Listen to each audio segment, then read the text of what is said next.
Hebrew one also. Okay.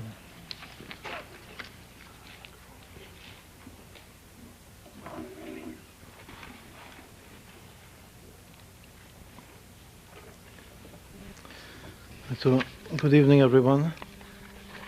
Here we have in front of us two sheets, one in Hebrew, one in English. Everyone should have two sheets. Each of us should have two sheets, one in Hebrew and one in English, to be able to follow.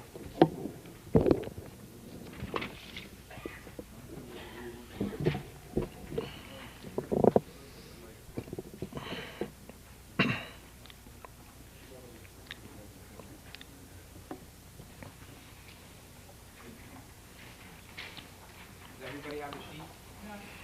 No, okay.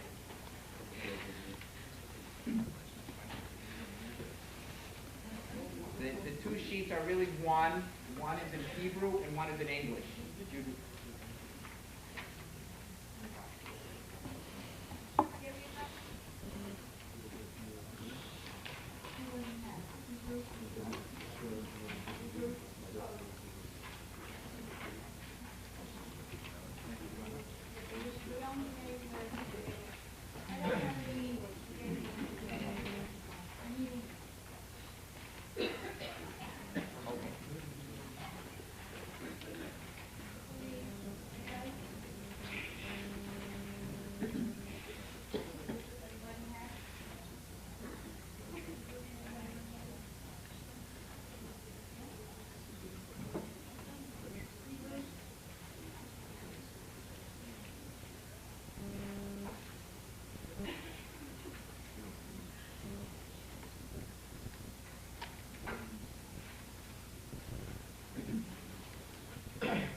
It's once more good evening.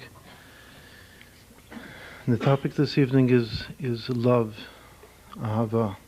As the topic this evening is the topic of love, ahava in Hebrew, which is the basic driving force and creative force of the world. And in all of the array of interpersonal relationships that we have here listed on the chart in front of us, the common denominator here is love. As we have here 13 different levels of love, which are intended to reflect all of the possible relationships, human relationships that exist, all being motivated by love. The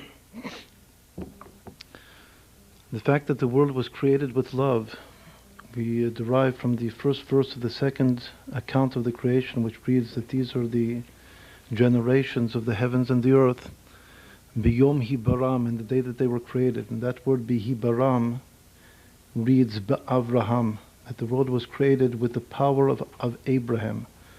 As Abraham, the first patriarch, the first Jewish soul, is the archetype in Kabbalah and Chassidut of love, Avraham Ohavi, or of loving kindness, chesed la'Avraham. Olam chesed yibaneh, the world was constructed and created with loving kindness, with chesed. Through the principle of Avraham, bihibaram bi'Avraham. Eile todot ha'shamayim v'ha'aretz bihibaram, b'yom asot Hashem Elokim eretz v'shamayim. Love is compared as a physical element to water, even though there is also a love like fire, a fiery, impassioned love that we'll speak of. In general, love corresponds to water, which flows and which also possesses a physical property of osmosis that makes things, especially living cells, cling together. That's why love represents the power of dveikut, of clinging together, just like osmosis, which is a property of water. Love also equals, the word love equals 13 itself. The fact that there are 13 here levels of love is due to this very gematria, the numerical equivalence of the word love, which is 13. The other basic word in the Hebrew language, which equals 13, is of course echad, one. The word for one itself, for the number one, equals 13. That's why, for instance, we all remember that at the end of the Seder, we sing Echad mi yodea, who knows one, and there's a progression of 13 stages. In those 13 stages of who knows one, who knows two, until we reach the epitome, which is who knows 13, the only two that directly refer to God are the first and the last. It's more the first, we probably all remember who knows one. One is God, the creator of heavens and earth. Who knows two? Two are the two tablets. Three are the three patriarchs. Four are the four matriarchs. Five are the five books of the Torah, and so forth. Until we reach 13, who knows 13? 13 are the 13 principles of divine mercy, which are the properties of God himself. 12 are the 12 tribes. 11 are the 11 stars that Joseph saw in his dream that we read of this week in the Torah reading. Once more, each one of those numbers, each number has a meaning to it. The very fact that numbers are associated with Jewish content is also the foundation of chinuch, of education. That's really the reason that on the night of the Seder, which has to do with education of children, it's customary to say this piyut at the end, even though the piyut does not, this poem, this song does not mention at all the story of the Exodus of Pesach. But the reason that it's recited at the end of the Seder is because this is the foundation of Jewish education. The proper, what will become unconscious association of numbers with Jewish content. Whereas here it's conscious, but throughout one's life, if a Jew sees the number 3, so at some level of his consciousness, that 3 should ring a bell, either once more a conscious or an unconscious bell of the 3 patriarchs. Who knows 3? Who knows 4? But once more, in all of those 13 numbers, the only 2 that directly relate and apply to God are the first and the last. That Hashem is one, and He has 13 principles of mercy, which are also, of course, mercy is related to love. So this is the importance of the number 13, and how 13 is the number of ahava, of love, and also of echad. Meaning that through love, we come to unity, to a consciousness of unity, and to an actual state of spiritual and even physical unity. The love between man and woman consummates in union. V'davak bi'ishto v'hayu lebasar echad. They cling to one another and they become one flesh, one body. Love is in order to become one and the same. Love of God is to become one with God. It's the attraction and the striving to become one. That's why ahava equals echad. And as we see here, we have 13 different levels of love. Now, we mentioned in one of the previous talks today that the 10 sfirot, in their expanded form, are actually 13 levels. Now, how this works, or how that's pictured, the 10 become 13, there are different models. There are basically 3 different models, one of which we have here in front of us in this chart of the 13 levels of love. Sometimes the 10 to become 13, 3 levels are added at the top, called 3 hidden or unconscious or superconscious heads of the crown. The crown is the superconscious of the soul. So when those 3 superconscious heads of the crown are added to the 10 conscious sfirot, levels of the soul, the 10 conscious are the 3 intellectual levels, chokhmah, binah, dat, wisdom, understanding, and knowledge, and then the 7 emotional levels of chesed, gvura, love, and fear, and mercy, and confidence, and sincerity, and devotion or dedication, and humility. When the 3 and the 10, there are 3 intellectual faculties of the soul and 7 emotional faculties of the soul. When we add to those 10 conscious faculties of the soul, which are also the channels through which God created the world, the 10 supreme sfirot, when we add the 3 unconscious, superconscious heads of the crown, which are faith and pleasure and will, then we arrive at 13. Sometimes the 13 are arrived at in an opposite manner. That in addition to the 10 conscious levels of the soul, there are 3 garments of the soul: thought, speech, and action. 3 outer expressions of the soul. Now, the thought is actually expression of the soul to itself, to myself. But it's a garment of the soul. I think about what I am emotionally aroused towards and of what my mind perceives. And then speech and action are the expression of the soul outwardly to the other, to the world. But here we have a third model of how the 10 become 13. And here the model is that we have, as always, 9 in the middle, because there are 3 intellectual powers, as we said before. And then in the 7 emotional powers, there are 2 groups of 3. The 3, 3, and 1. But first there are 2 groups of 3. One are the inner emotions of the heart, which are love, fear, and mercy. Mercy, as we said before, relates to love, but it's not identical with love. Mercy is the property of Jacob, of Yaakov Avinu, whereas love is the property of Abraham Avinu. Mercy is empathy, is the ability to feel the suffering and the situation of the other individual, to identify with him, and thereby to be actually forced in a certain way. It's a inner psychological coercion that you must help and be merciful and do good with this person. It's not just a love from above of the other individual, as is the first of these sfirot, which is chesed, loving kindness. So once more, the 3 basic emotive properties of the heart are the love and the fear and the mercy, which correspond to our 3 patriarchs, Abraham, Yitzchak, and Yaakov. Abraham is love, and Yitzchak is fear, pachad Yitzchak, fear of heaven, and Yaakov Avinu is mercy, empathy. Then come another 3 emotions, but these are not the inner emotions of the heart.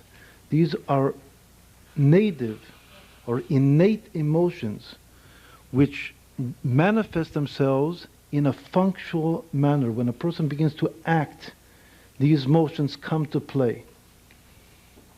And those are called Netzach, Hod, and Yesod, which are security and confidence and victory, the drive to succeed and to overcome all obstacles. And then Hod is the sincerity of being always in tune and in focused what is one's goal, and moving always towards that goal. That's called Hod. Once more, it's a functional emotion. And the last of these 3 functional emotions is Yesod. Yesod is the sense of contact already with the goal. The foundation is that you're in touch and that you actually are aroused with the pleasure of being in touch and in contact with the goal. It's called the sense of verification of truth, the inherent pleasure in making a promise come true. Making an oath, if the soul has made a vow, an inner vow, without expressing from the lips, but the soul has decided to do something, the pleasure of making it come true, of making it happen, that is the emotive experience of Yesod, of the foundation. It's called Emet, truth, the truth of verification. It's also the sense of self-fulfillment, a very important concept, especially nowadays. The drive to self-fulfillment, or the sense of being fulfilled oneself. Once more, making an inner promise come true. That is the property of Yosef, of whom we read in this week's Torah reading. Those are three emotive powers. So actually we have here three triplets. Those are three functional emotive powers. The Netzach and the Hod and the Yesod. So we have three intellectual powers. Wisdom is the initial flash of insight. Understanding is the ability to analyze that insight and to integrate that insight, to understand it, to comprehend it in all of its breadth and wealth. And Dat is the ability to always retain perception and concentration and contact, spiritual contact with the truth that understanding entails. So Dat is knowledge. Knowledge means always remaining in touch. It has to do with the ability to concentrate, but not just to concentrate, to know that the soul knows the truth of that intellectual concept. These are called wisdom. Wisdom is the flash, and understanding is the analysis and the integration intellectually, and the Dat is the continual being in touch with the concept, with the truth. Those are the three intellectual levels. So we have three intellectual levels, three emotive levels of the heart, and then three functional emotions. So we have 9. Those are always the 9 inner levels of the soul. Then we have our superconscious, the crown, and we have the last of the 7, which is called Malchut, the kingdom, which is the way the soul reflects itself on external reality. So often, in the very highest level of the crown and the very lowest level of the Malchut, they split into 2 dimensions. That the 2 dimensions are called straight light and returning light, or reflecting light. Straight and reflecting. That at these 2 levels, there are 2 dimensions of down and up, of straight light descending and reflecting light ascending. And so if there are 2 levels of the crown and 2 levels of the Malchut, together with the 9 levels in between, so once more we receive 13 different levels. Once more, this is a third model of how 10 becomes 13. And this is the model which is present here in front of us, the model of understanding the 13 loves of the soul that we'll now continue to explain. So first we just explained the structure of the chart that we have in front of us. The soul has its 10 powers, which correspond to the 10 sfirot, through which God created the world. But those 10, in 3 different ways, are modeled to, or enlarged, to become 13. And this is one of the 3, and this is the one that relates to love. Right, so before we said that love is actually one of the 13. Because love is chesed. It's the first of the properties of the heart. But now we're saying that this first of the properties of the heart, which is the attribute of Abraham, of Avraham Avinu, is as well, or even primarily, an all-inclusive concept. It's not just one particular concept amongst 13, but it includes all of the 13. But there's some force which is making all of these 13 work and develop and work together, with togetherness, with oneness, which is the love which is inherent in all of them. Once more, there's love in wisdom. And actually, I could say that all, just like any hologram, Kabbalah is always based upon holograms, every detail must be able to reflect all of the details. So I could theoretically say that just like there is love in everything, there is wisdom in everything, and there is fear in everything. And there is malchut in everything, and each one is in each one. But there is nonetheless something unique about love. That not just that each one is inter-included in each one. Once more, that's a general concept in Kabbalah, that there is inter-inclusion. That's called the hologram principle. That every part must reflect all of the parts of the whole. But more so in respect to love itself, love is the force behind all of the other forces of the soul which makes them all grow and develop. Without love, they wouldn't come into being. Once more, without love, nothing would be.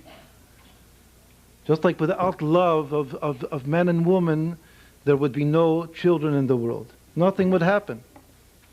There would be no procreation.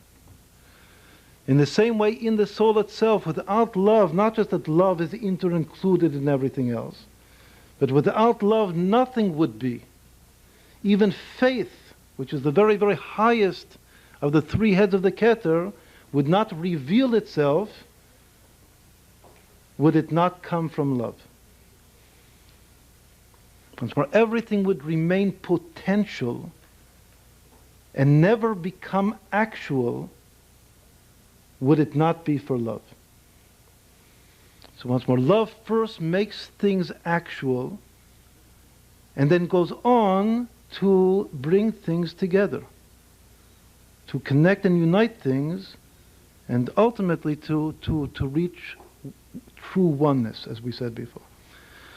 Right, so we have here 13 powers of the soul, but now our objective in the meditation this evening is to see that each one is a manifestation of love. That wisdom is a manifestation of love, and understanding is a manifestation of love, and knowledge is a manifestation of love. And each one of all of the 13 are a manifestation of what previously was just one of the 13. Was the first of the emotions, of the primary emotions of the heart. Right now, so before we go on to enumerate them one by one, we have to explain another introductory concept, which is that in interpersonal relationships in general, which as we'll see are all love relationships, there are three basic relations between the two loving souls. As love is always two. There are two that are loving one another, and through loving one another, the two become one. That's why the Torah begins with the letter Bet, which is two. That everything begins in its relation. When we envision the world, we don't first see one. We first see two, like heavens and earth. Breshit bara Elokim et hashamayim v'et haaretz, or male and female. That which we observe throughout reality, throughout creation, is a dual principle. The objective of our service of God is to those two to unite and become one. That's why the Ten Commandments, Aseret HaDibrot, which is the giving of the Torah, begins with the letter Aleph, Anochi, which is one. So the story of creation begins with Bet, two. But Aseret HaDibrot, the Torah begins with one.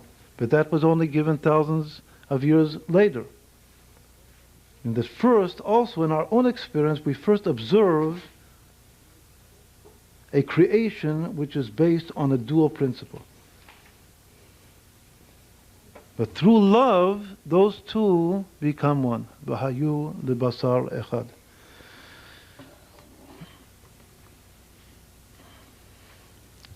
All right, so now in two becoming one, there are three basic ways. Or three basic states of relationship. And the acronym to remember them is Kemach. Before it was mentioned here, the famous statement in Pirkei Avot, Im en Kemach in Torah, if there's no flour, there's no Torah. Im en Torah in Kemach. One of the meanings of Kemach is that flour is not just the support necessary in order to that Torah institutions prosper and exist, but that Kemach is an acronym for three words which are Kinyan and Mesirah and chibur. These are three words that are not here listed on the sheet. Kinyan is possession. Mesirah is giving over. A flow, a channel.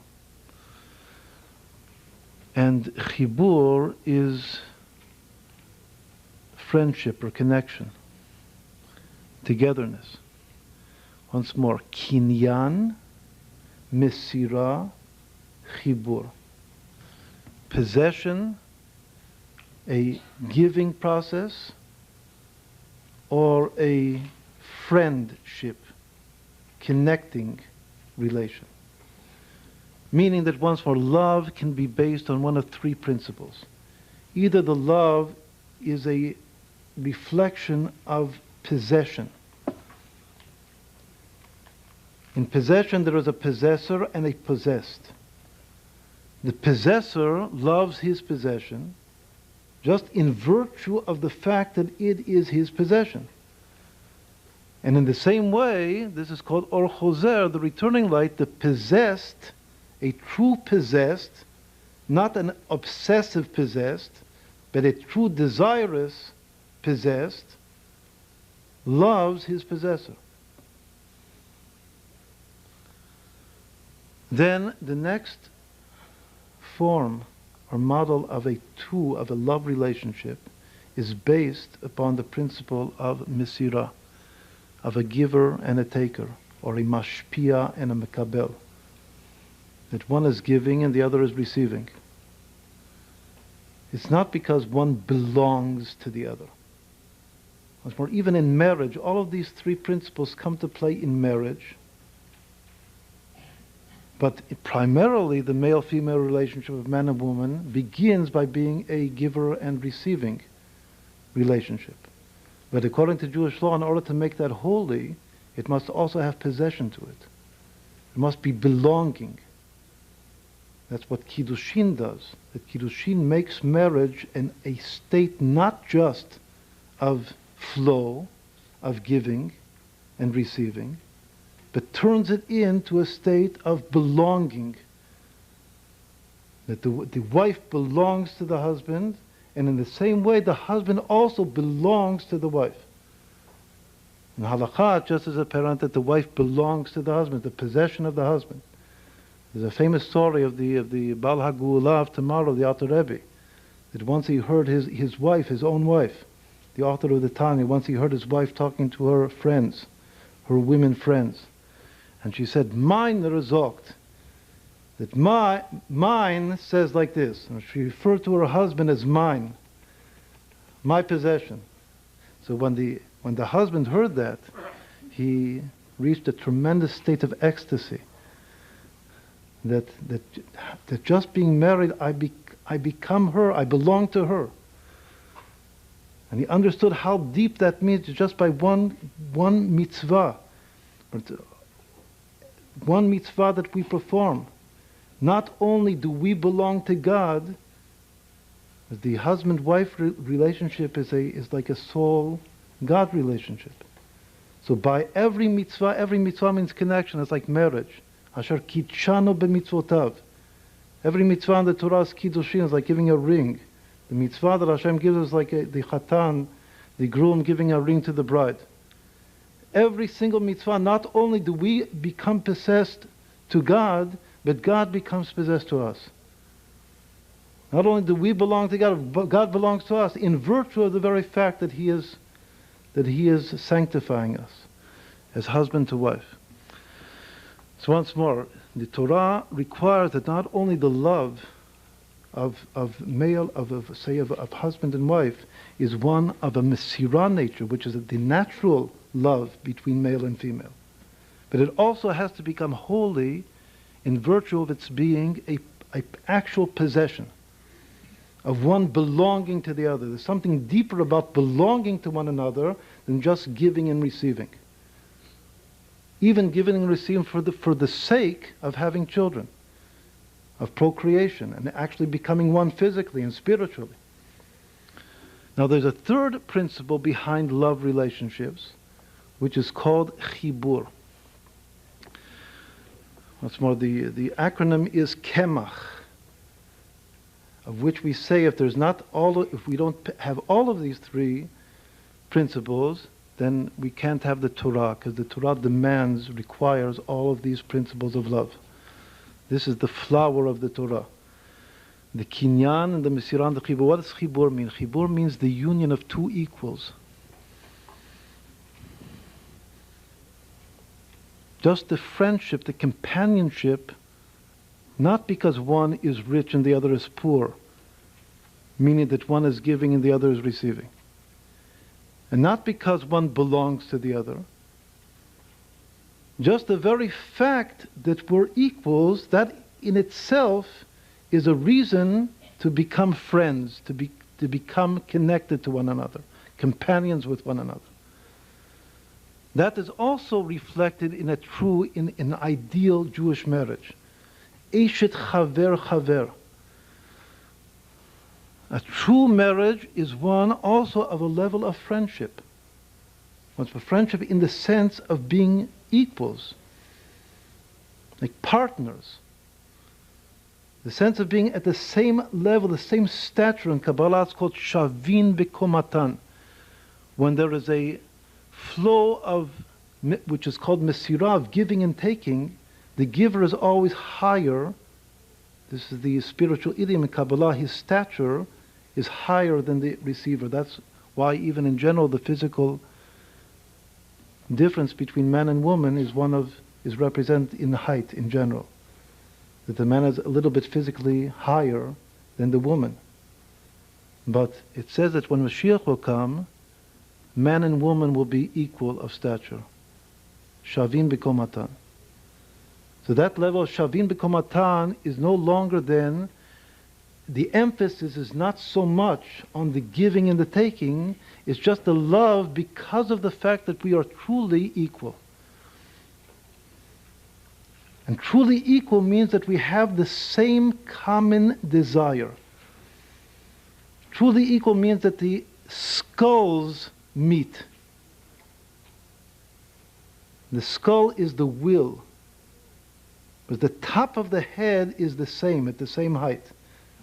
That's the idiom in Kabbalah of being equal, that the skulls meet. Once more, that means in the idiom of Kabbalah that the will is one. That we both want the same thing, in a very simple language. So the love that is based upon that principle of a common will is called chibur. The love between equals. So once more, there are these three basic principles of love, which are kinyan. In general, kinyan, as we'll see here, kinyan is the level of the keter and the malchut in our chart in front of us. And it has these two directions, which are like two directions of light within one essence, one single entity. That there is the direct straight light and the returning reflected light. But it's from whole to part. When there's a possession relationship, the whole possesses the part. But the part is part of the whole. And in the expression of the Baal Shem Tov, when you grasp, as it were, a part of an essence, you think that you only have the part in your hand, but you actually possess the whole. Because the part and the whole are ultimately one and the same. It just appears that the part is only a part of the whole. But if you grasp a part of an essence, you can't cut the part from the whole. The part is the whole. Once more, this is the experience of true possession. That in a certain way, the whole is infinite and the part is finite. So the difference between the whole and the part apparently is even much, much greater than a giver and a receiver. The concept of giving and receiving.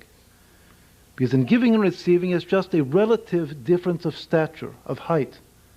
That the giver must be a little bit higher than the receiver in order to make this cycle, this process of giving, go. But it's not an infinite difference. In possession, there is an apparent infinite difference, like the difference between infinity and finitude, which it itself justifies possession. Because why should one be totally possessed if not that the possessor is infinite relative to myself? But on the other hand, the very opposite is true. That just as possession implies infinity and finitude, which are infinitely removed one from the other, possession also implies that the part is ultimately the whole. That at some deep, deep level, the ultimate level, there's absolutely no difference between the two.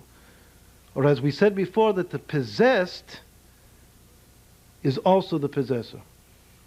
That just like the possessor possesses the possessed, so does the possessed possess the possessor. Minor zogt. All right, so that concept of possession, that is what is reflected in the relation between God and the soul, and in the physical relation of king to subject, which are the two levels here of Keter and Malchut. It's more only in Keter and Malchut we have a pure example of love based upon the principle of possession. Because at the level of Keter, once more, the God who is the infinite one loves his part. The Jewish soul is called a part of God, an actual part of God. Chelek Elokam Imam Mamash. And it's clear that the part is possessed by the whole. But just as God loves, as the whole loves the part, so does the part love the whole. Now at the very lowest level, in Malchut, that dual relationship becomes the love between king and subject and king, which is also a love which is purely based upon possession. And we said that in marriage we have this also reflected. This is the kiddushin of marriage. But nonetheless, the simple initial love of marriage, or love between man and woman, a husband and wife, is based upon the Mesirah principle. Now the Mesirah principle, which is that love is due to the fact that there is a giver and a receiver. And of course, even though we said that the giver is of must be higher in height than the receiver in order to make this work, but it's also true that there is a flow. Meaning that definitely the giver also realizes that through giving, he receives. I mean, there is definitely a flow. It's not just a one-way road of giving and receiving. It says more. There's a famous expression in the Gemara and the Talmud, that more than the Balabayit, the rich man, gives the poor man, does the poor man give the rich man back, spiritually, and even ultimately even physically. He'll get it back more and more. So there's definitely a feedback. In every giving and receiving relation, there's a feedback. And that's conscious, not unconscious. It's definitely conscious. Now, whenever we have this love relationship based upon giving and receiving, called mashpil mekabel, that in the terminology of Kabbalah is called left and right and left. The very definition of the concepts of right and left, there's a right line, the right hand and the left hand, and right foot and left foot in the body. The concepts of right and left are giver and receiver. So insofar as male-female is right and left, the male is on the right and the female is on the left.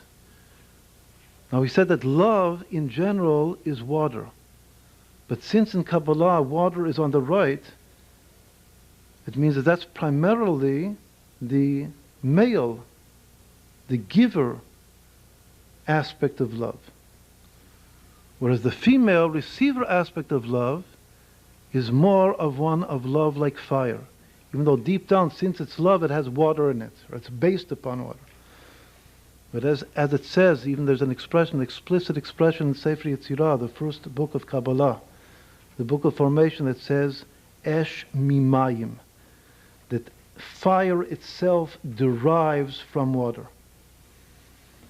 The love, which means that love like fire derives from an initial state of love, which is like water.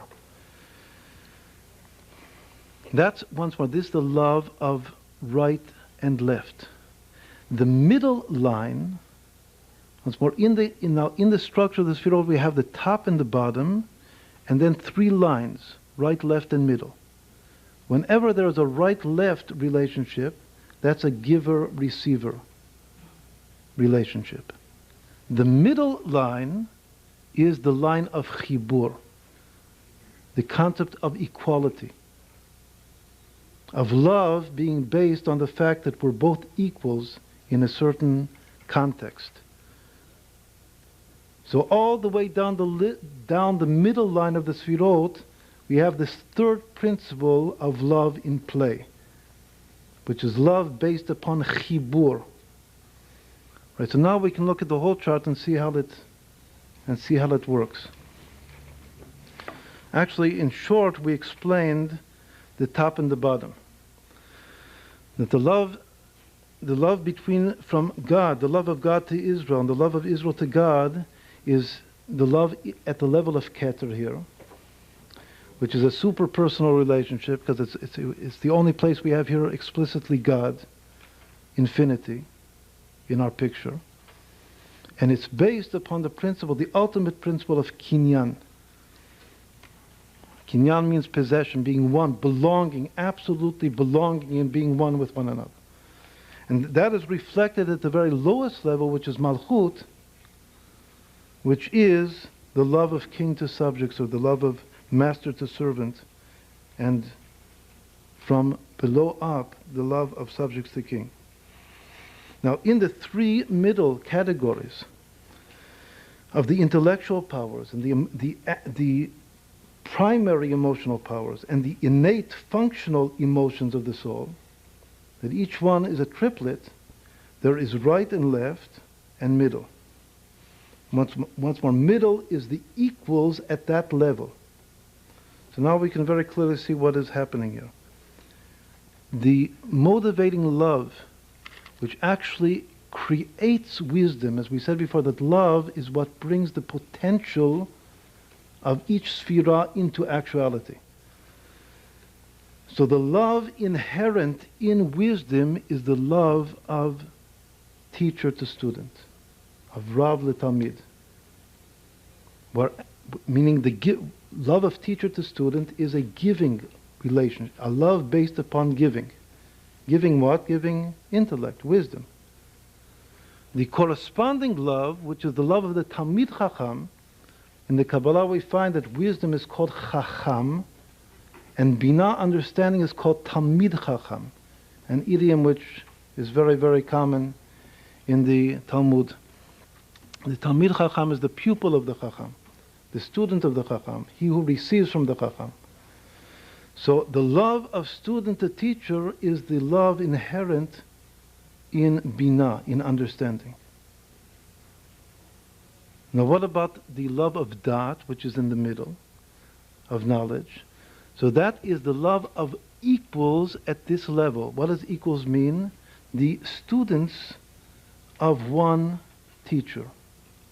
The Arizal said in his generation over 400 years ago that love which is most crucial to the coming of Mashiach, and because it's not fulfilled, Mashiach doesn't come, is dibuk chaverim. Now, this love, as we see in the Hebrew, and the Hebrew chart, is called dibuk chaverim, the clinging together of students whose common denominator is that they are all students of the same Rabbi, say all Hasidim of the Rabbi. So the Arizal already said that the deepest sin or even perversion of the generation is that the common students do not unite because of the inspiration of all of us being one and equal in virtue of our common Rebbe. That's called dibuk chaverim. So once more, it wasn't that there was a lack of love of Rebbe to the Rebbe to the students, or of the students of the Rebbe. The basic lack of love was in the middle line. which is the students to one another because we're all equals in this sense. That's called the love, which is at the level of da'at. Then we come to the emotional. We're just now going to do it in short. To the emotional level of the soul. The primary emotions. The primary emotion of love on the right is that of man to woman, or of husband to wife. And the primary emotion of love, then this is actual emotive love, that one feels the heart beating. The primary emotion on the left is that of woman to man, or of wife to husband. Now what is the emotion in the middle? At that level. So that is the love between Jews in general. That love between Jews in general is taken to be as the love of wives, of many wives possessing a common husband. Which is also a very, very deep and important concept in the Torah. The fact that the love of Israel, the love between friends, Ahavat Re'im, the love between friends is at this level of emotion is one of the foundations of the Baal Shem Tov of Hasidus that we also mentioned before. They said that a Jew, in his love of a fellow Jew, it has to be not just an innate love like between even brothers and sisters, as we'll come to presently, but it has to be a strong emotional love that I love you so much that I want to go and hug and kiss you. Because of actual emotion. Or the Jews should always be, either they're actually doing it or they would like to do it. They actually love their fellow Jews so much that they would like to go and hug and kiss them. That's called an actual, strong, emotional love in the heart. A warm, a hot love. A hot water. A hot water love. It's both water and fire.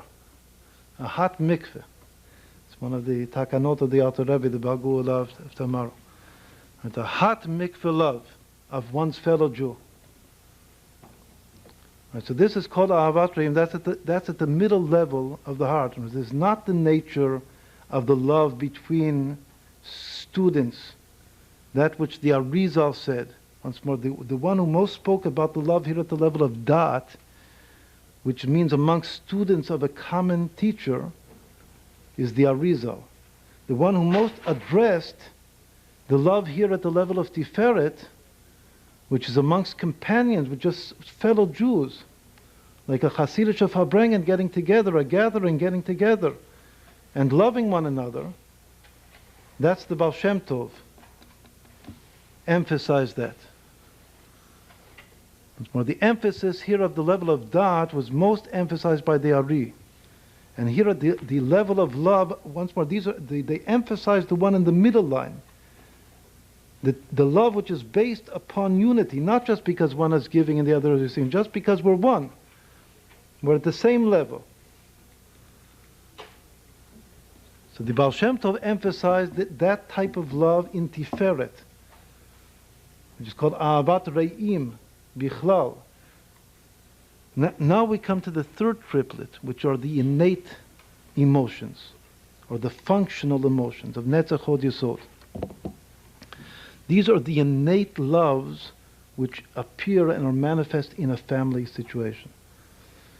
Once more, if the statures are of different height, then that means the generation gap. That a previous older generation is higher, is above a lower subsequent generation. Meaning that the father obviously is the giver and the child is the receiver. So the love of parents to children appears on the right, which is Netzach. And the love of children to parents appears on the left, which is Hod. And the love of equals appears in the middle, which is the love between the siblings. The love between the brothers and the sisters, because we are common children. We are equal in virtue of the fact that we are all children of the same parents. Now that point of Yesod, the foundation, is the topic of this week's Torah reading. And has to do with Joseph. Joseph is that soul that represents in Kabbalah, is the archetype of Yesod, of this Sphira. And the blemish and the sin, and due to that sin, our people, our forefathers, and the whole people went into exile. And maybe all of the bad things that have happened to the Jewish people in all of our history up until the present day, mamish, is due to that sin, which is the hatred of the brothers to Joseph. The jealousy, the hatred was due to jealousy of the brothers to Joseph.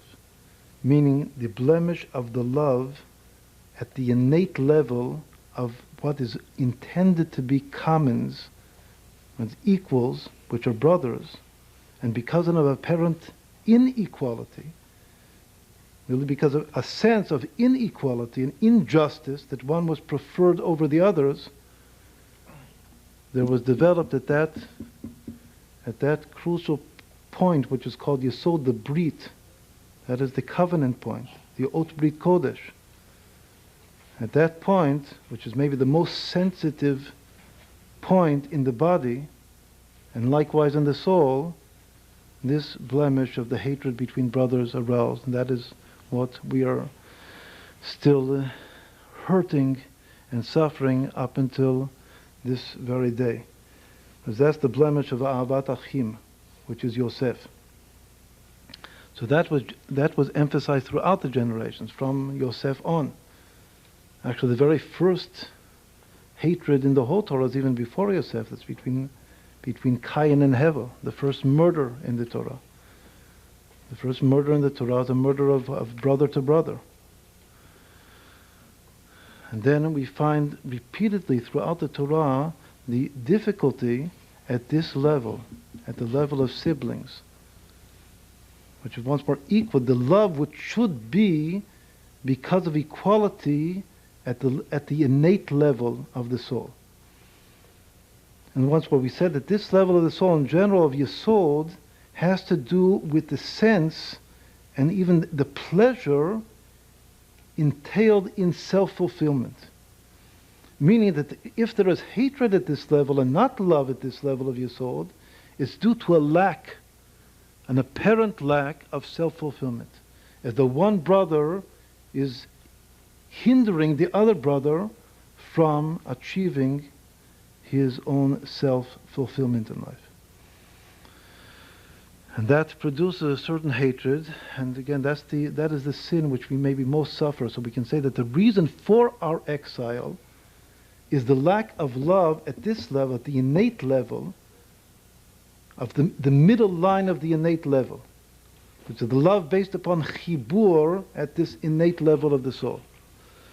Whereas that love which would bring the redemption, would take us out of exile, is not just the fixing, the rectification of that love, but it's reaching the highest love in the middle line, which is the dibuk chaverim, the common students of a Rabbi. And what the Baal Shem Tov said was, it said the middle. Apparently, in order to achieve and to ascend from Yesod to Dat, it's through the means of Tiferet. And Tiferet, the middle of the emotional levels of the soul, is simply this warm love of one's fellow Jew. Warm, emotional, hugging and kissing love of one's fellow Jew.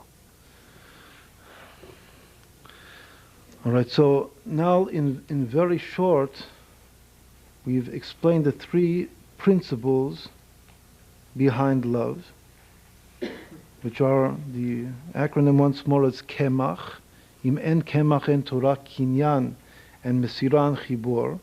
And we explained how it works here in the soul, and how each one of the Sfirot has its love. Now we'll just conclude with looking at the column here on the left, that the two loves which reflect the principle of kinyan, of possession, are called essential loves. Why? Because as we said before, possession is an essential property. So as the whole possesses the part. But for instance, let's say one word about the king subject level of love. Apparently there, the part is the furthest removed from the whole. The subject is very, very far away from the king, even though the king possesses, just like a master possesses his servant, a slave, but it says that a subject cannot be a close soul to the king, to the master. It can't, a king cannot be a king over children. He can't even be a king over officers. He has to be a king over far away people to be a king. En melech belo am. A people, the very word people itself, as taught in Tanya, implies a state which is very far removed from the melech. And without that state of person, of am, there can't be a king. On the other hand, there's an absolutely seemingly contradictory statement which says, Eved melech melech. That the slave of the king, the subject of the king, ultimately is the king himself. So once more, a total paradox. And on the one hand, the subject is way farther removed than a student in relation to a teacher, or definitely a wife in relation to a husband, or a child in relation to a father, or to a mother. And on the other hand, there's something about being a true subject, this true voluntary possession. Malchuto v'ratzon kiblu alehem. As we said before, possession, true possession is voluntary, is a choice. And there's something about the voluntary true possession that ultimately makes the two, however far removed, and it's the God and the soul, the being far removed from one another just because God is infinite and the soul is one spark. It's a spark of the infinite light. But there's something about the soul that you can see, you can sense that it's divine. A king and a subject appears that the distance is an external, a total distance. That there's absolutely no relation one between the other. Nonetheless, it says that a subject ultimately is not just close to the king, he is the king. Because what that means is very difficult to understand, but Eved Melech Melech. The subject, if he is truly possessed by the king, he himself is an extension of the king. Because once more, there's no king without the subject, so the subject is the king. Right, so these loves, these two which are the highest and the lowest, the Keter and the Malchut, are the essential loves. Which means that basically there are two states of love of God. The infinite love of God is at Keter, and the finite-based love of God. As in Chassidut, in Kabbalah and Chassidut, we're taught that in the love of God itself there are two levels. In our love of God, either an infinite, all-encompassing love of God that is based upon a consciousness of transcendence, of God's transcendence. That's called Ahava Rabbah, or a love of God based upon a consciousness of God's immanence.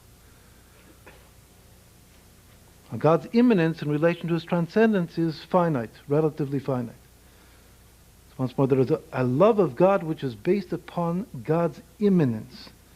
And that love is not just the way I love him, but it's also the way he loves me, as it were. And there is a love of God based upon God's transcendence. God's immanence means the way that he relates as though he himself relates to the world. So just as the world is finite, it means his relation or his light that shines and emanates into the world also is relatively, as it were, finite. Confined within the world, immanent within the world. So at the level of God's immanence, there is a love of his creations and the love of the creations to him. That is God as king of the world, Melech HaOlam. And that is reflected in the love of king to subject. Then there is a God as transcendent of all of creation, as though having no relation to finite creation. To experience love at that level, the soul has to experience itself also as being existent prior to creation. And even prior to the thought of creation, to the intention, to the will of creation. That is called the infinite love of the soul, the soul itself. Because the soul is a spark of God prior even to the will of God to create, as it were. Once more, that love of transcendence is the essence of the love here at the level of Keter. And the love of God, which is an essential love, based upon his immanence in the world, is what is behind the love of king to subject and of subject to king. Now, the love of teacher to student and a student to teacher, and also the love of the students one to the other, of the equals, is all due to the love of the Torah. There's some basic love that is behind all of those three, or that is motivating all of those three. And the basic love that's motivating all of the three at the level of the mind is the love of the Torah. So because of the love of the Torah, there is love of teacher to student, and of student to teacher, and of the students one to the other, dibuk haverim. Then there is a love which motivates the love of man to woman, and of woman to man, and of friends. And that in general is the love of Israel. As it says even before the sin of Cain and Hevel, that one brother killed the other brother. So it was the first sin of Adam and Eve. And according to the Or HaChaim HaKadosh, in the Chumash, the sin of Adam and Eve was based on a lack of true love between the two of them. I mean, of love of husband to wife and wife to husband. It's very important to see the Or HaChaim HaKadosh. I mean that the first sin was a sin at the level of the emotional love between husband and wife, which is the origin of all of the love of Israel. And that's why it says also that the temple was destroyed because of lack of love, of Ahavat Yisrael, because of Sinat Chinam. So that love, and all of the love of husband to wife and wife to husband, and between friends, is all called Ahavat Yisrael, loving Israel. Now the most interesting thing here is that love, if there's an all-inclusive love which motivates the love within the family, the love between parents and children, and between children and parents, and the love between siblings, between brothers and sisters, that is the love of the land of Israel. Once more, this may be the most interesting point in this whole chart. But it's very clear that the love behind, or the love that motivates the relation between the teacher and the students is the Torah. And the love which motivates man and woman and friends is Israel. But what's most interesting here is that primary love which motivates the love in the family situation is the land. Why so? Because the land represents the continuity of the Jewish people. A very important, maybe the most important concept that nowadays Jewish community and communities are concerned and talk about. Jewish continuity.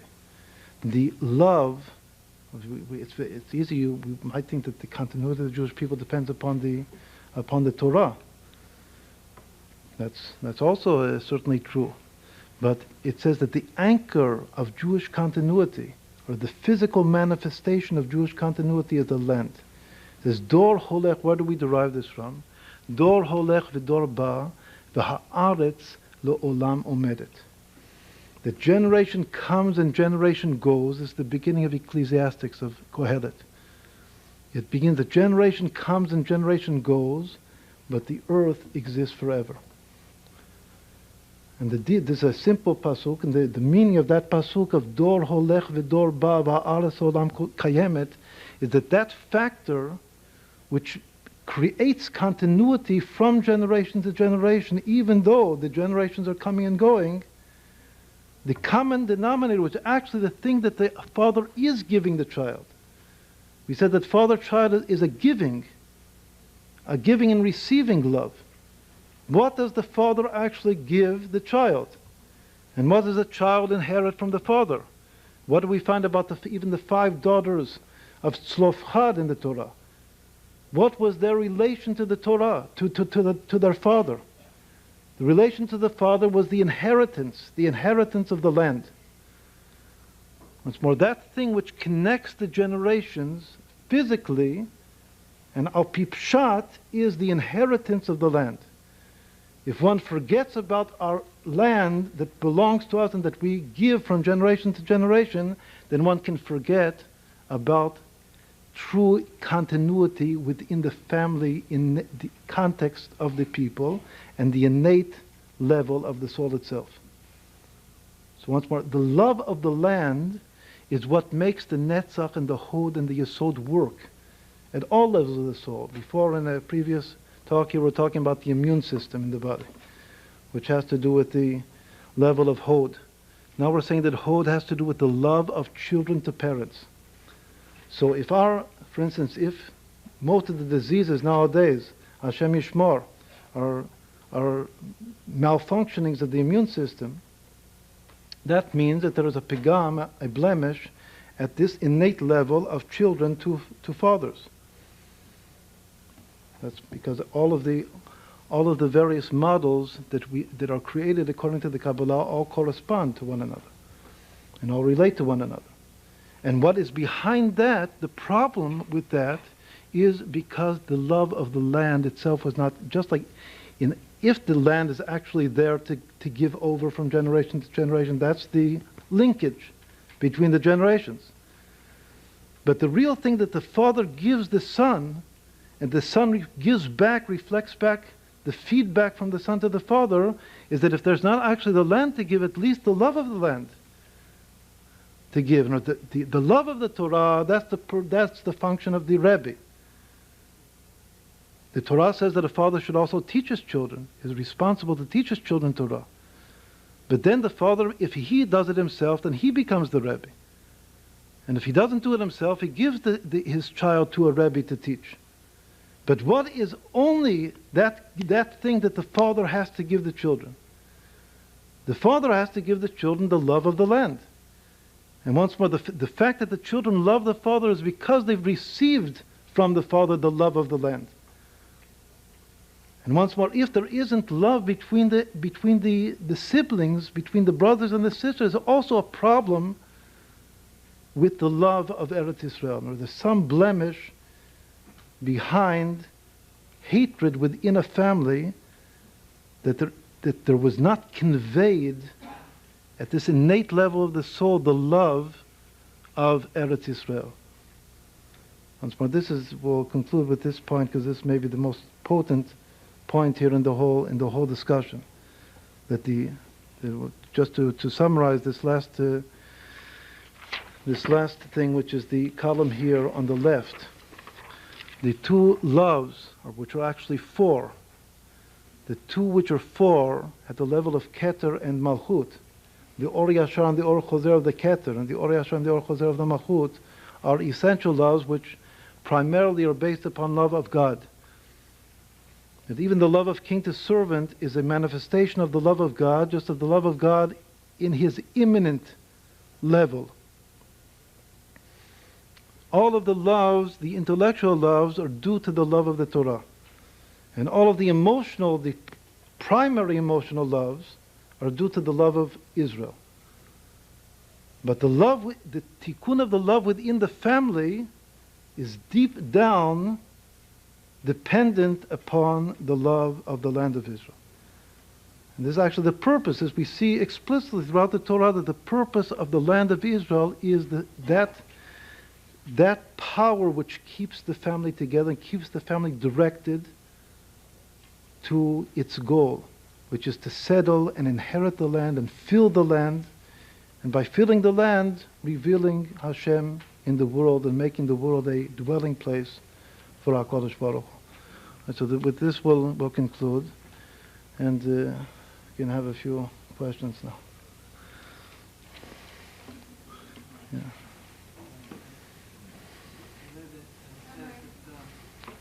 When Mashiach comes, when there's a young man, when the Mashiach comes, there is a pashtuk of Eretz Israel b'kol ha'olam. Now, this pashtuk makes that all of the entire olam becomes Eretz Israel. The whole Adamah becomes... Ultimately, the whole world, Eretz Yisrael was spread to encompass the whole world. And first, just like in the time of King David, that if Eretz Yisrael, its boundaries, its Torah given boundaries were conquered properly, then any further land that is conquered becomes automatically holy in the holiness of Eretz Yisrael, becomes a part of Eretz Yisrael. And that's what will happen in the future, that the whole world will ultimately become Eretz Yisrael. Yes.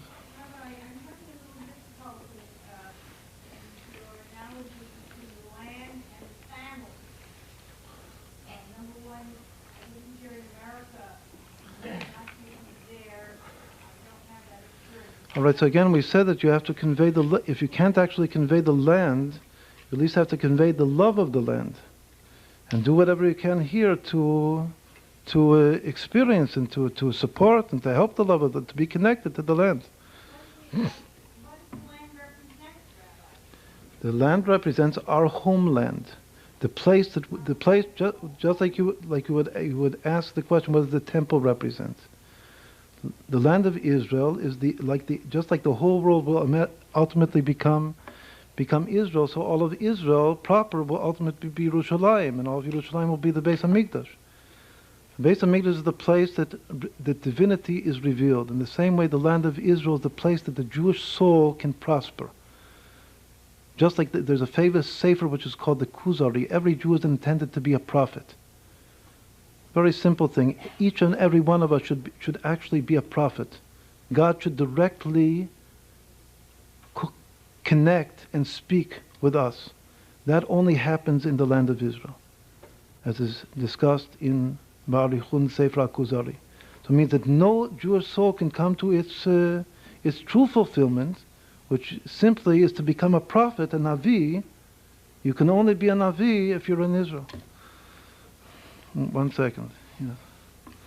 One little one is, could you ask something about the concept of Hebrew, the union of two equals between... Once more, I didn't get it. Could you ask something about the concept of Hebrew as a union of equals in terms of God and the Israel? And then also, I was wondering, which is similar to what you were talking about, is it possible to have a real internal balance if you live in Fruit Florida? Or is it not really possible? A chibur at the level of the love of God, we said that each one must obviously reflect all of them. We said that primarily the love of God is a kinyan-based love, not the mesirah, not a chibur, but obviously they must all have all. So the level of chibur would be best reflected by a statement which the Chazal say that when we become tzaddikim, which is one of the promises of the future, v'amech kulam tzaddikim, that the whole Jewish people will reach the level of tzaddikim, then it says that tzaddik gozer v'HaKadosh Baruch Hu mekayem. A tzaddik, in relation to Hashem, is called leman achai v're'ai, there's a verse. That we come like brothers, and as though we are brothers and equals with Hashem, that the tzaddik decrees, and that which the tzaddik pronounces and decrees, Hashem makes it come true. Just like in general Hashem decrees and things come true, tzaddikim also decree, also just like Hashem. It's as though they're partners with Hashem. Or the very famous concept that whoever says by a chulu, who keeps and remembers the day of Shabbos properly, becomes a shutaf im HaKadosh Baruch Hu b'masei breshit. He becomes a partner, as though an equal with the Creator in the process of creation. There are many stages that the soul becomes, as it were, a partner or an equal with God. A brother of God, not just sometimes the soul is called a son of God, sometimes the soul is called a servant, an eved, and sometimes it's called a brother, God's brother. Leman achai v're'ai. So that's the level of chibur. Now the second part I didn't catch exactly, but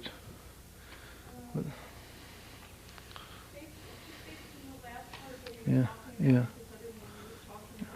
was wondering if it's really possible for us to fulfill this. If we live in Fruit Florida, it's really possible for us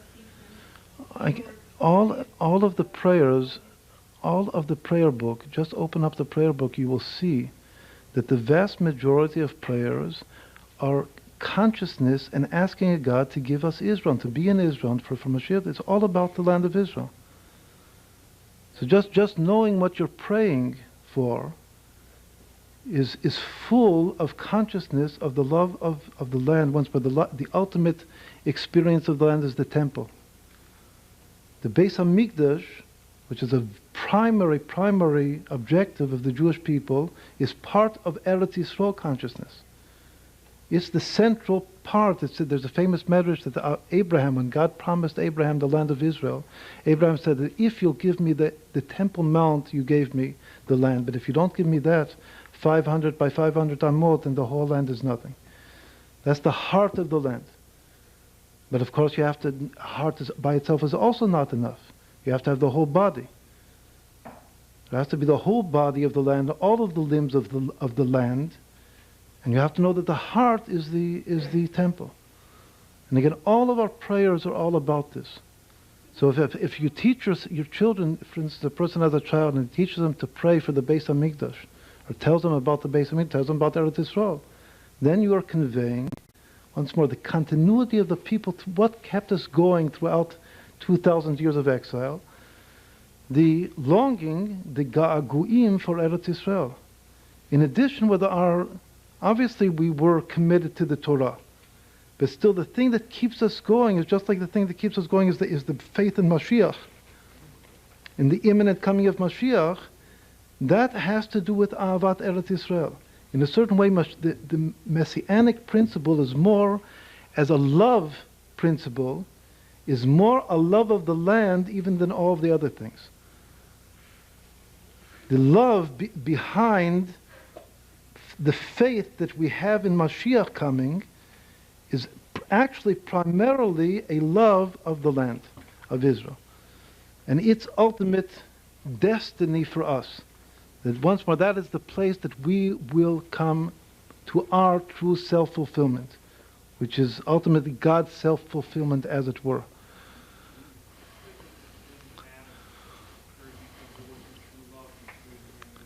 Yes. So the Or HaChaim, just in short, what he says is that if there isn't true love between people, they are not sufficiently, unconsciously, they're not sufficiently concerned enough one with the other to take the total effort to communicate one between the other. And he says that the problem was that Adam did not exactly communicate the fullness of God's command to him, to his wife Chava. That had he so done, he would have explained to her, it would have been very clear that there is a difference between touching the fruit and eating the fruit, which she wasn't so clear about.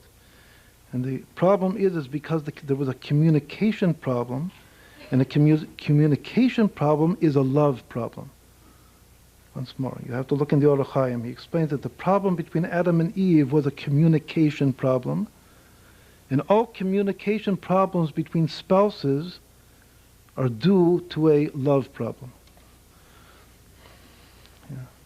You spoke about the critical nature of the love of land for our present time. And I'm just wondering if there is this spirit of love between brothers that's fundamentally based on a lack of true appreciation for the land because of the difficulties in the relationship with the father or with themselves. So what's the remedy? Sometimes it seems that the only remedy is when you come to the last critical moment and you realize you might lose it.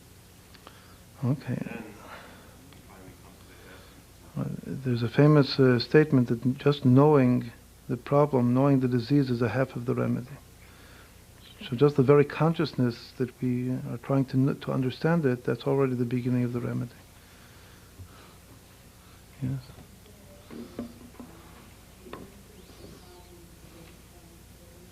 Yeah.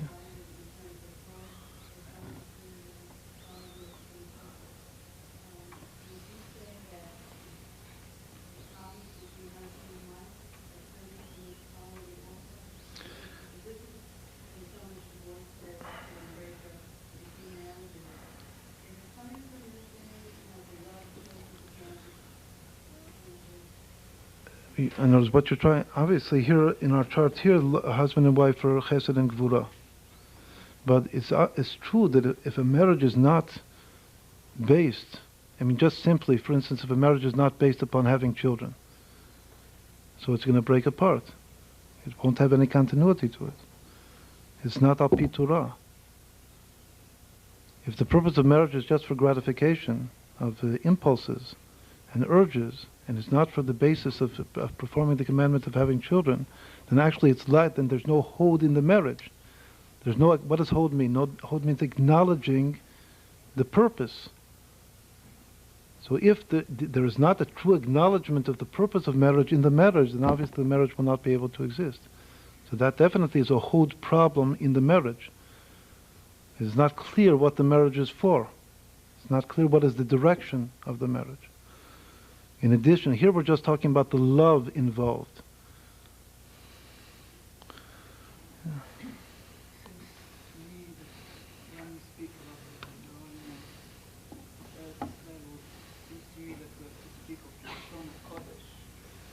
That's what the Kuzari said, and that's the same Kuzari as we said before, that Eretz Yisrael has to do with prophecy.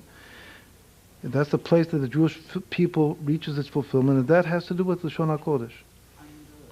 And Lashon HaKodesh, it seems to me that the Lashon HaKodesh is the way that you connect.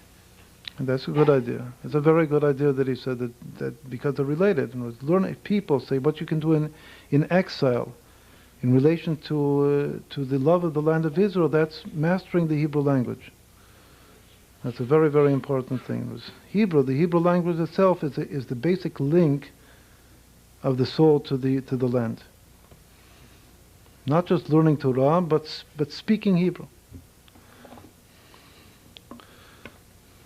That's a very good point. I have another question with this lady here. You said that the sources of communication problems is an example of a love problem. Can you give me an example of a love problem that causes communication? That's the Orach Chaim. That was the problem in the Garden of Eden between Adam and Eve. But you said the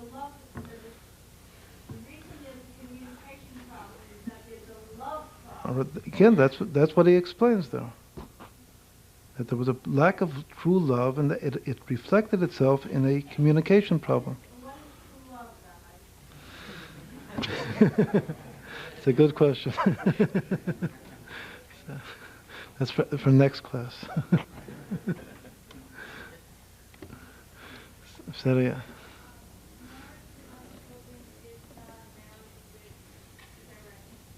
Marriage without the will of having children. It's up to God to give children, of course.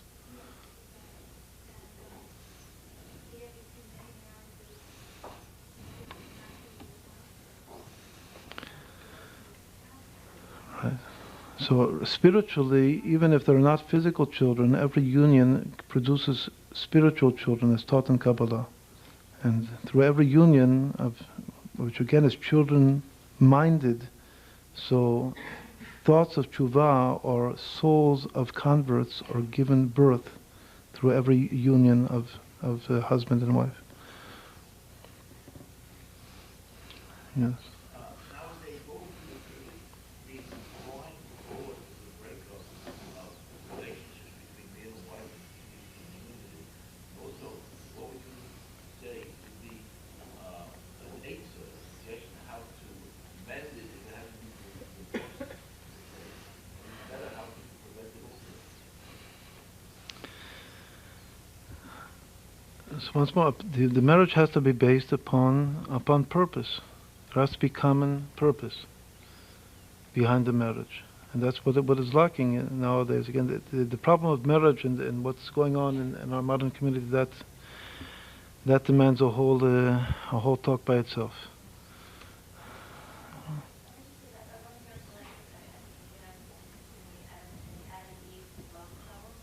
Yeah.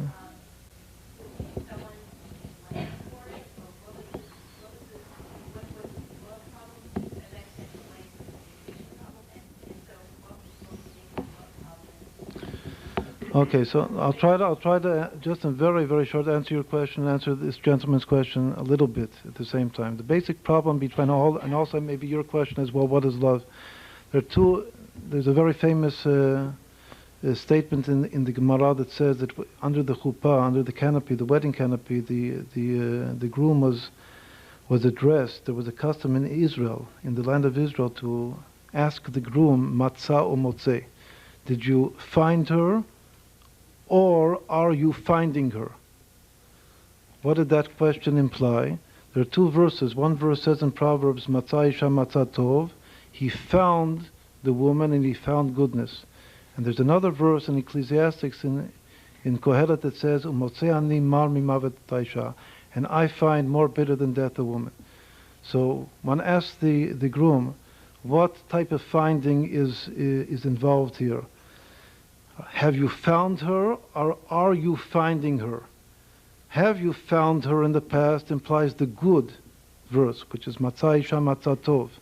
Are you finding her in the present implies the bad finding, which is motzei ani mar mimavet taisha. So what does that mean? So the one way that this is explained in the Kabbalah and Chassidut is that the simple thing is finding in the past here implies going back to the primordial common soul root between the two. So when you ask, say, why a marriage breaks up, it's because there is only finding, there's temporal finding in the present, but there was no finding in the origin of the souls. One has not actually found his original soulmate, his true beshert, but it's just finding some temporal love, apparent, external love-based relation. But the deeper meaning, even than this, once more, the simple meaning is that matzah means that you found in the source, and motzei means that you haven't found in the source, you're just finding now at the temporal, mundane, superficial level of reality. And that marriage will turn into a bitter marriage, more bitter than death, and obviously you'll want to sever that relationship. The deeper meaning is that the word in the positive verse, which reads matzah isha matzah tov, the expression is matzah isha, he found the woman, he found her.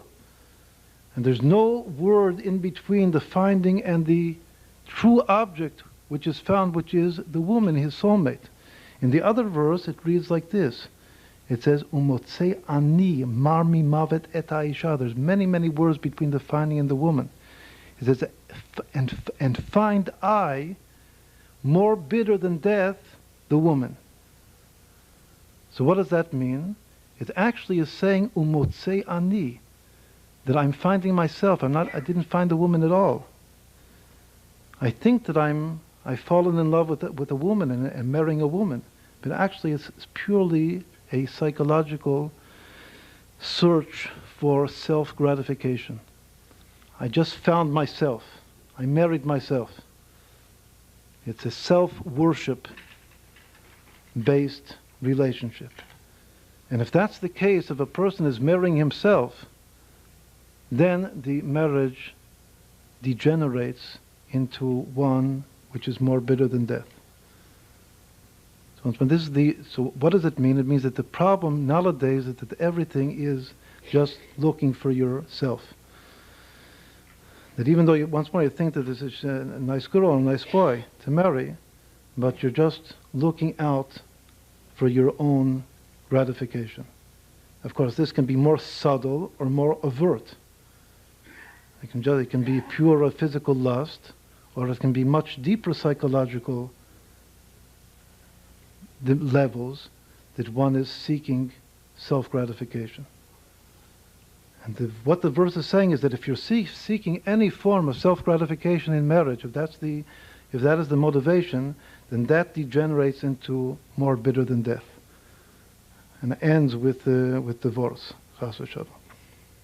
But if you're just finding her, any true relationship is giving oneself over. Just before we said that the giving motivation or principle behind love is that there's a giver and a receiver. One thing that we didn't say, which we can Well, now I'll add is that the true giving is not just giving something else, giving the kiddushin, giving the ring, or giving parnasah, bringing sustenance and parnasah into the house.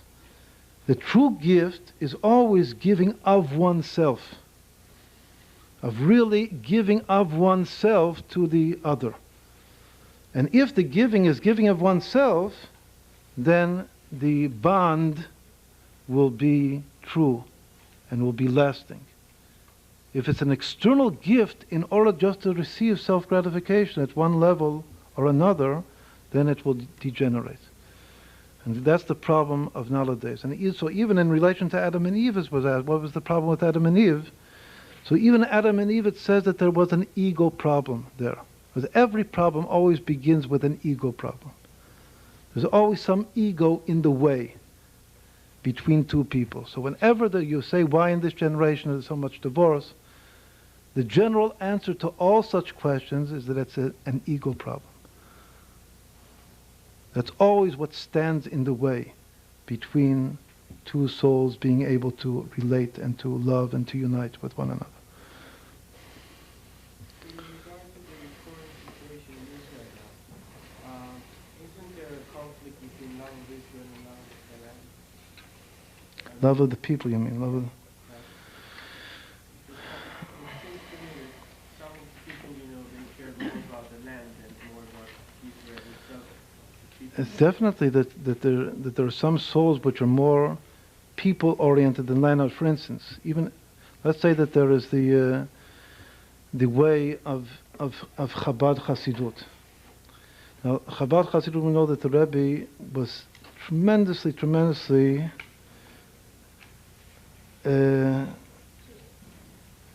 convinced and emphasizing the love of the land and the necessity to keep the whole land of Israel, not chas v'shalom to give away any smallest part of Israel. On the other hand, he did not yet say for all of the Jewish people in the diaspora to immediately pack their bags and move to Israel. And his own Hasidim, he told that the first and foremost responsibility is to the people in the diaspora. And you can't, just like a captain of a ship can't leave the ship until the whole ship is saved, so can the Hasidic community is not able to just pack its bags and go to Israel until it has succeeded in saving the whole Jewish community of the diaspora. So that's an example that both are there. What am I trying to say? That if people sometimes think that one is at the expense of the other, that's a total mistake. That means that something is perverted. The truth is that they both are there, and nonetheless, often there has to be an emphasis of one in relation to the other. So for instance, those people that say that number one mitzvah in this generation is immediately for everybody to move to Israel, like say Merkaz Harab or other groups, that the one first responsibility of every Jew is right now you move tomorrow, get on the first plane tomorrow to Israel. And if you don't do it, there's something wrong. You're a bad Jew, chas v'shalom.